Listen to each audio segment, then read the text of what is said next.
As we did indicate earlier that we'll be crossing over to our colleagues in the Kunene region, where we anticipate the governor of the Kunene region will deliver his much anticipated maiden State of the Region address.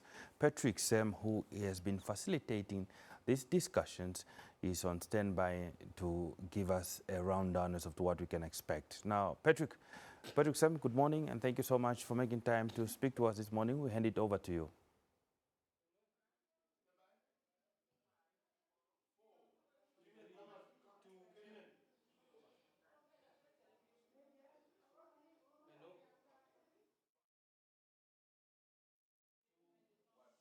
Thank you a lot. We are coming to you live from Opuwo, that is the capital of the Kunene region. Now, this region is named after the majestic Kunene River that borders Angola. It hosts 762 residents in 7 constituencies, and it's known obviously for the tourism that takes place here. Namibia's multiculturalism is what takes place in the region, and to give you a sense of what happens here, for those of you who have not been, let's take a look at the sights and sounds, and after that, we'll go in for an interview in preparation for the SORA this morning.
Well, there you go, Namibia. Those are the sights and sounds from Opuwo town.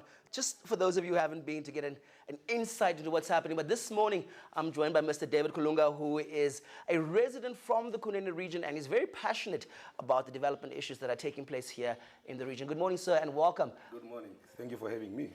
Well, obviously, the country and the region are expecting the SORA from the governor this morning. What are the residents from the Kunene region expecting to hear from the governor's office? Thank you very much. My name is David Kulunga, as you rightly said, and I would want to thank you for having me.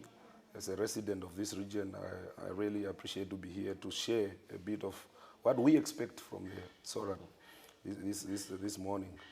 You know, Kunene region is a region of abundance in terms of natural resources, culture, the diversity of different traits in terms of businesses, arts, and the people themselves. So really what we want to expect from the governor is to see what is the developmental agenda for Kunene, what does the government want to do for us.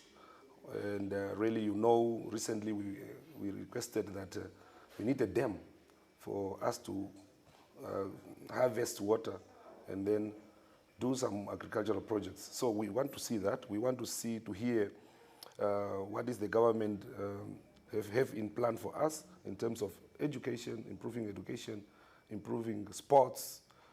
As you can rightly see that we don't have a stadium here, but that is actually what we want also to see, how the government comes down to Kunene more specifically this side of the region, in terms of sport, in terms of the there's a new item that they brought in that talks about music and all the creative industry. the creative industry. Okay. So that is what we want to see also. How are we going to benefit from that? We are going to look at. We want to also to see how the government have in plan in terms of infrastructure development, because really this side of Kunene region, the roads are not really good. So we want to see what is the government have for That us. was going to be my next question. What are some of the challenges that people faced? You spoke about road infrastructure as being one. I mean, I've driven up once or twice to Opuwo as well. It's very challenging roads as well. So what are some of the challenges that people face here on a day-to-day basis? Of course, we have challenges of the roads. Road infrastructure is very, very bad. We have issues of education. We have high rates of failure in our grade 12, grade 10. So we really want to also see how we can improve that. The livelihood of the people, the business, day-to-day marketing of our livestock, agriculture. We don't have green schemes here, really. We need to see that. That's interesting, because a lot of the times, a lot of that responsibility is placed solely on central government. And I think a lot of what's been happening in the other SORAs is that there's a greater understanding that the Office of the Governor is there to really coordinate. So how do you envision, the Office of the Governor playing a greater role in terms of coordinating between central government, regional councils, some of the town councils? How can the governor be more effective in that regard? No, we would like really to see the governor being a coordinative or a link between the regional council and the central government, really to look at those key areas that are affecting our people, specifically when it comes to unemployment. When you're addressing unemployment, let's say we have a project in Korihas. Korihas, that project is for the region. So the people whom we should see there should be the people from Kunene, whether it's from another constituencies, but we want to see that balance. So it's all what we want to see, even in the representation of, if we want to take some people or learners to other people to go and study outside the country, we want also to see that diversity. So we want the intervention of the governor to be there to say, no, we want to see diversity in all what we are doing. We want to see the gender sensitivity in it as well. Since we are very we should be gender sensitive in all these things. So really, that's what we want to see. That's from the governor's office when it comes to decentralization and subnational governance, but also from the people of the region. How do we ensure that Namibians have a greater sense of accountability when it comes to regional councils and local authorities? I think sometimes when we say we're facing challenges, we always just place it to the central government. How do we learn to, for one, hold decentralized government more accountable as residents of the region? I think we need to be very, very inclusive in whatever we are doing so that the people can see what we are doing. So, like if you are a constituency councillor, for example, you need to really be accountable to your people. So meaning in your CDC, we need to see the very, very low person as a member of the CDC so that they can see what you are doing, what you are planning for the constituency. So it's very, very important that we need to be inclusive, and then the people can follow and track our progress. For those of you who don't know much about the Kunene region, what are the opportunities? Where do the opportunities lie here in the region? I think I think it was Kavango West, one of the Kavangos, we're speaking about the issue of ownership. I mean, we know that tourism is a huge income generator in this region, from Palmwag to UNESCO World Heritage Sites. But it seems like a lot of the people don't own a lot of these lodges. So how do we ensure greater equity in terms of ownership? How do we promote local participation in terms of local content, of local communities, especially in sectors like tourism? Yes, I said, Kunene is a very, very, very, very contrast region. We have different tribes in this region, and the original tribes, the people who are still in their traditional attire from the onset. So really, we need to make sure that we involve these people. We involve these people in whatever we are doing. We should involve our people. Whether it's a Damara, whether it's a Chiwambo, whether it's a Himba, whether it's a Themba, they must be involved. And we need to bring up projects that will involve them. So you're advocating for inclusivity, For in, inclusivity. in our diversity. In our diversity. Very, very, very important.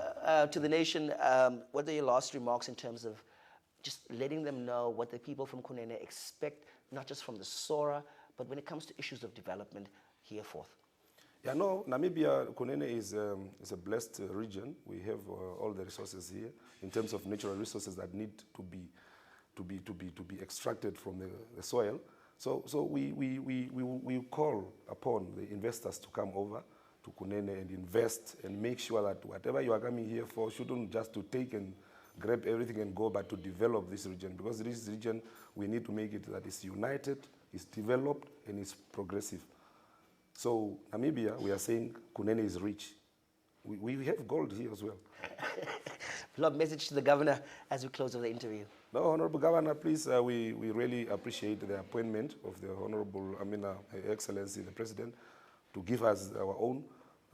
And of course, he understands what we are looking for. But we want you, Comrade Governor, to really, really be inclusive, hear the people, and deliver. Mr. Kulunga, thank you very much for making time out this morning, joining us on GMN. Thank you very much. Well, maybe there you have it. That's in preparation of the SORA that will be taking place this morning from the Kunene region, where Governor Muharuka will be telling the region what the status of development is. The message from the people and the residents of the Kunene region is that there needs to be greater sense of inclusivity within their diversity. That's the message. But we will be back with a pre-analysis and a post-analysis before the SORA.